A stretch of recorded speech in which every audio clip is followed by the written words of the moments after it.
നമസ്കാരം. മാനസികത്തിലേക്ക് സ്വാഗതം.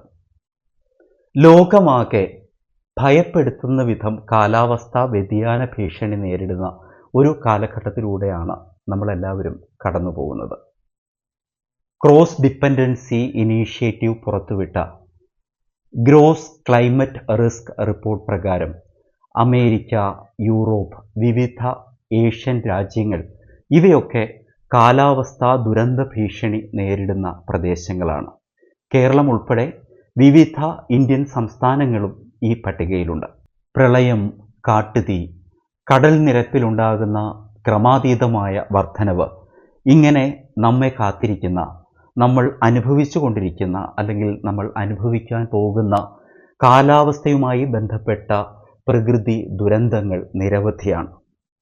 ഇതിൻ്റെ ഒരു പ്രത്യക്ഷമായ ഉദാഹരണമാണ് ഇക്കഴിഞ്ഞ ദിവസം നമ്മൾ UAE-യിൽ കണ്ട 1.5 കൊല്ലം കൊണ്ട് പെയ്യേണ്ട മഴ ഒറ്റ ദിവസം കൊണ്ട് പെയ്ത പ്രതിഭാസം. 5 ബില്യൺ കൊല്ലം കഴിയുമ്പോൾ സൂര്യൻ ഒരു റെഡ് ജയന്റ് ആയി മാറുമെന്നും അന്ന് ഒരുപക്ഷെ ഭൂമിയെ ഉൾപ്പെടെ വിഴുങ്ങാൻ ഉള്ള വലിപ്പം അത് ആർജിക്കുമെന്നും അതിന് വളരെ വർഷങ്ങൾക്ക് മുൻപ് തന്നെ ഭൂമിയിൽ ജീവൻ ഇല്ലാതാകും എന്നുമൊക്കെ പഠനങ്ങളുണ്ട്. എന്നാൽ നമ്മളിപ്പോൾ കണ്ടുകൊണ്ടിരിക്കുന്നത് അത്രയൊന്നും ഒരുപക്ഷെ കാത്തിരിക്കേണ്ടി വരില്ല. ഓരോ വർഷവും വർദ്ധിച്ചു വരുന്ന സൂര്യതാപം, ചൂട് നമുക്കെല്ലാവർക്കും അത്രയേറെ അസഹനീയമായി മാറിക്കൊണ്ടിരിക്കുകയാണ്. അതിനോടൊപ്പം തന്നെ പെരുമഴക്കാലവും വരുന്നു. സൈക്കോളജി ഓഫ് ക്ലൈമറ്റ് ചേഞ്ച് എന്നത് വളരെയേറെ പഠനങ്ങൾ നടക്കുന്ന ഒരു വിഷയമാണ്. ക്ലൈമറ്റ് ചേഞ്ച്, മാറുന്ന കാലാവസ്ഥ, ഇത് ഹ്യൂമൻ ബിഹേവിയറിൽ, മനുഷ്യൻ്റെ പെരുമാറ്റത്തിൽ, മനസ്സിൽ എന്തൊക്കെ മാറ്റങ്ങളാണ് കൊണ്ടുവരുന്നത്? ഈ വിഷയത്തെ നമുക്ക് വ്യക്തി, സമൂഹം ഇങ്ങനെ രണ്ടായി തിരിക്കാമെന്ന് തോന്നുന്നു. ആദ്യം നമുക്ക് വ്യക്തിയുടെ കാര്യം തന്നെ ചോദിക്കാം. സർ, ഈ മാറുന്ന കാലാവസ്ഥ ഒരു വ്യക്തിയിൽ എന്തൊക്കെ മാറ്റങ്ങളാണ് കൊണ്ടുവരുന്നത്? അടിസ്ഥാനപരമായിട്ട് നമ്മൾ മനസ്സിലാക്കേണ്ടത് മനുഷ്യൻ്റെ പെരുമാറ്റം, അത് ഈ സിറ്റുവേഷൻ അനുസരിച്ച് മാറും. അത് എലിസിറ്റിംഗ് സ്റ്റിമുലൈ എന്നാണ് ഇതിന് പറയുന്നത്.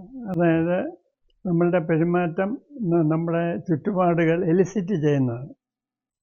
ഇപ്പോൾ ഉദാഹരണമായിട്ട് ചെറുപ്പക്കാരായ 2 പേർ, ഒരാണും പെണ്ണും, ഒരു പൂർണ്ണചന്ദ്രൻ എന്നുള്ള ഒരു ദിവസം ഒരു തടാകത്തിൻ്റെ കരയിൽ മീറ്റ് ചെയ്യുന്നു എന്ന് വിചാരിക്കും. അപ്പോൾ അവർക്ക് പരസ്പരം ഒരു പ്രേമം തോന്നിയെന്ന് വരും. പക്ഷേ ഇതേ ചെറുക്കനും പെണ്ണും നട്ടുച്ചയ്ക്ക് ഒരു മെയിൻ റോഡിൻ്റെ സൈഡിലുള്ള ബസ് സ്റ്റോപ്പിൽ കണ്ടുമുട്ടുന്നു എന്ന് വിചാരിക്കുക. അവർക്ക് പരസ്പരം വെറുപ്പേ തോന്നുള്ളൂ. അവിടുന്ന് ചുട്ടുപഴുത്ത താറാണ്, അസഹനീയമായ ചൂടാണ്. അപ്പോൾ നമ്മൾ ഈ ക്ലൈമറ്റ് മാറുക എന്ന് വെച്ചാൽ എന്താണ്? നമ്മളിപ്പോൾ ഒരു ഗ്ലോബൽ വാർമിങ്ങിൻ്റെ കാലഘട്ടത്തിലാണ്. നമുക്ക് ചൂട് കൂടി വരികയാണ്. ഇപ്പോൾ അസഹനീയമായ ചൂടാണ് നമ്മളിപ്പോൾ അനുഭവിച്ചുകൊണ്ടിരിക്കുന്നത്.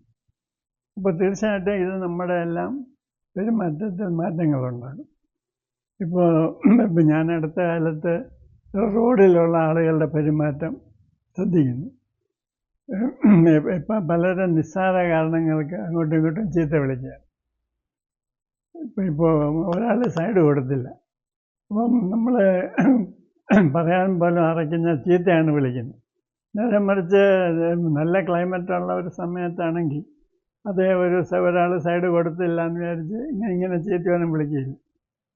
അപ്പോൾ തീർച്ചയായിട്ടും ഈ നമ്മളുടെ മാറുന്ന കാലാവസ്ഥ മനുഷ്യരുടെ പ്രതികരണങ്ങളിൽ മാറ്റം വരുത്തുന്നുണ്ട്. സാർ, ഇപ്പോൾ പറഞ്ഞ ഉദാഹരണത്തിൽ നിന്ന് തന്നെ ഒരു ചോദ്യം ചോദിക്കട്ടെ. നമ്മളിപ്പോൾ പറഞ്ഞ ഇതേ ലവേഴ്സ്, ഇതേ കമിതാക്കൾ, അവരെ മനാലി പോലെ നല്ല തണുപ്പുള്ള ഒരു സ്ഥലത്ത് ഇതേ പൗർണമി രാത്രിയിൽ കണ്ടുമുട്ടുന്നു. ഇതേ 2 പേർ തന്നെ രാജസ്ഥാൻ മരുഭൂമിയിൽ വലിയ ചുട്ടുപൊള്ളുന്ന വേനൽക്കാലത്ത് ഇതേ പൂർണ്ണചന്ദ്രനുള്ള സമയത്ത് കണ്ടുമുട്ടുന്നു.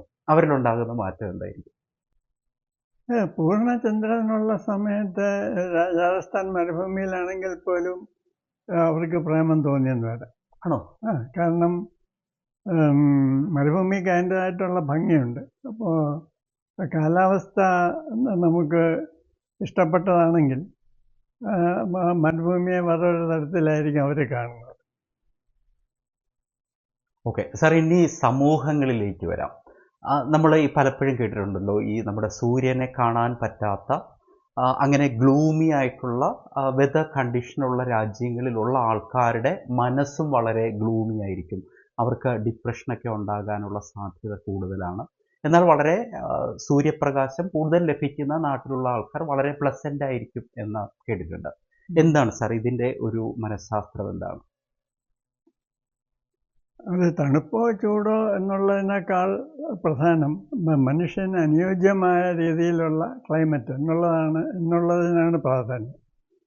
ഇപ്പോൾ ഈ വളരെ തണുപ്പുള്ള രാജ്യങ്ങളിൽ ഈ വിൻ്റർ ആകുമ്പോൾ ആളുകൾക്ക് ഡിപ്രഷൻ വരുമെന്നുള്ളത് ശരിയാണ്. അതിന് പല കാരണങ്ങളുണ്ട്. വെറുതെ നമുക്ക് വെളിയിലിറങ്ങാൻ നടക്കാൻ സാധിക്കുന്നില്ല എന്നുള്ളത് മാത്രമല്ല, നമുക്ക് വൈറ്റമിൻ ഡി ഡെഫിഷ്യൻസി ഉണ്ടാകും. അതുകൊണ്ടും കൂടെയാണ് ഡിപ്രഷൻ ഉണ്ടാകുന്നത്. അതേസമയത്ത് തന്നെ ഭയങ്കര ഉഷ്ണമുള്ള സ്ഥലത്തും മനുഷ്യന് അസഹനീയമായ രീതിയിൽ ചുറ്റുപാടുകൾ വരുമ്പോൾ മനുഷ്യർക്ക് അസ്വസ്ഥത ഉണ്ടാകും. ഭയങ്കരമായ മടി തോന്നും, ഒന്നും ചെയ്യാൻ തോന്നത്തില്ല.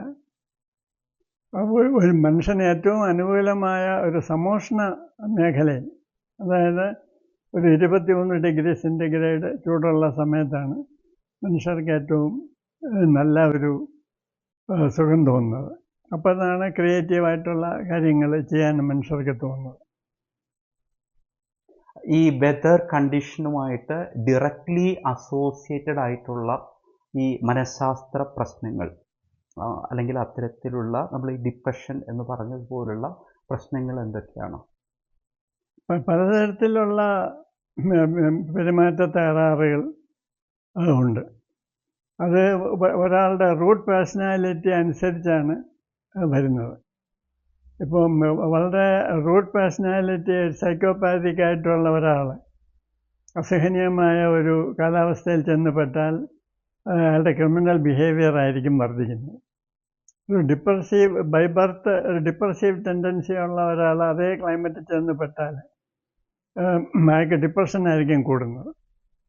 അപ്പോൾ ഒരാളുടെ ബേസിക്കായിട്ടുള്ള പേഴ്സണാലിറ്റി സ്ട്രക്ചറും ഈ ക്ലൈമാറ്റിക് ചേഞ്ചും ഒക്കെ തമ്മിൽ ബന്ധമുണ്ട്. അപ്പോൾ ക്ലൈമറ്റ് ചേഞ്ച് കൊണ്ട് മാത്രം നമുക്ക് ഒരാളെങ്ങനെ ബിഹേവ് ചെയ്യുന്നത് പ്രിഡിക്റ്റ് ചെയ്യാൻ ഒക്കത്തില്ല. അവരുടെ റൂട്ട് പേഴ്സണാലിറ്റി കൂടെ നോക്കണം. പിന്നെ ഈ റൂട്ട് പേഴ്സണാലിറ്റി തന്നെ ഒരു അതിർത്തി വരെ ഈ ക്ലൈമറ്റ് കൊണ്ടാണ് ഉണ്ടാകുന്നത്. ഈ ഉഷ്ണമേഖലയിൽ ജനിച്ചു വരുന്ന ആളുകൾക്ക് പൊതുവെ തമോ ഗുണം കൂടുതലായിരിക്കും. അപ്പോൾ വളരെ അധികം തണുപ്പുള്ള സ്ഥലങ്ങളിൽ ഒരുപാട് തലമുറകളായിട്ട് ജീവിച്ചു വരുന്ന ആളുകൾക്ക് രാജസികതയും കൂടുതലായിരുന്നു. ഒരു സമോഷണ മേഖലയിൽ തണുപ്പ് കൂടുതലുള്ള സ്ഥലത്താണോ ഈ അതെ വളരെയധികം തണുപ്പുള്ള. ഞാൻ നേരെ തിരിച്ചായിരുന്നു. അല്ല ഒരു സമോഷണ മേഖലയിൽ എവോൾവ് ചെയ്ത റേസുകൾക്കാണ് സത്വഗുണം കൂടുതൽ, സാത്വികത കൂടുതൽ. സമോഷ്ണ മേഖല എന്ന് പറഞ്ഞാൽ ഈ പറഞ്ഞ ഈ 21 ഡിഗ്രി സെൽഷ്യസ് 23 ഡിഗ്രിയാണ് മനുഷ്യന് ഏറ്റവും സുഖകരമായ കാലാവസ്ഥയായിട്ട് വെച്ചിട്ടുണ്ട്. ആ ഒരു റേഞ്ച്. ഇത് പക്ഷേ എനിക്ക് ഭയങ്കര അത്ഭുതം തോന്നുന്നു. ഈ തണുപ്പുള്ള സ്ഥലങ്ങളിലുള്ള ആൾക്കാർക്ക് രജസിക് ക്വാളിറ്റി കൂടുതൽ. കാരണം വളരെ തണുപ്പുള്ള സ്ഥലങ്ങളിൽ വെറുതെ ഇരുന്നാൽ ഫ്രീസ് ചെയ്ത് പോകും. എപ്പോഴും എന്തെങ്കിലും ചെയ്തുകൊണ്ടിരിക്കണം. അതുകൊണ്ടാണ് അവർക്ക് രജസികത കൂടുന്നത്. സാറുമായിട്ടുള്ള ഈ യാത്രകളിൽ തന്നെ ഈ മനസ്സിൽ തോന്നിയിട്ടുള്ള ഒരു കാര്യമാണ്, ഇപ്പോൾ ഒരു സാധാരണ മനുഷ്യൻ്റെ ഒരു ഉദാഹരണം എന്നുള്ള രീതിയിൽ എന്നെ തന്നെ മുന്നിൽ വയ്ക്കുകയാണെങ്കിൽ, എനിക്കിപ്പോഴും കുറച്ച് ചൂട് കൂടിയ സ്ഥലത്തുകൂടി നമ്മൾ യാത്ര ചെയ്യുന്നു, കുറച്ച് വേർത്തിട്ട് നമ്മളൊരു റെസ്റ്റോറൻറ്റിൽ പോകുന്നു. ഇങ്ങനെയുള്ള സമയത്തൊക്കെ ഞാൻ ഇപ്പോഴും ഡിസ്റ്റർബ്ഡ് ആകും.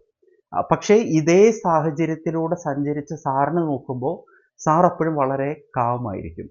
എങ്ങനെയാണ് നമുക്ക് ഈ കാലാവസ്ഥാ വ്യതിയാനങ്ങൾ നമ്മളെ അത്രത്തോളം ബാധിക്കാത്ത രീതിയിൽ നമ്മളുടെ ഒരു മെൻ്റൽ ബാലൻസ്, മാനസിക സന്തുലിതാവസ്ഥ എങ്ങനെയാണ് നമുക്ക് നിലനിർത്തിക്കൊണ്ടുപോകാൻ പറ്റുന്നത്? അവയർനെസ് തന്നെയാണ്. ഓക്കെ.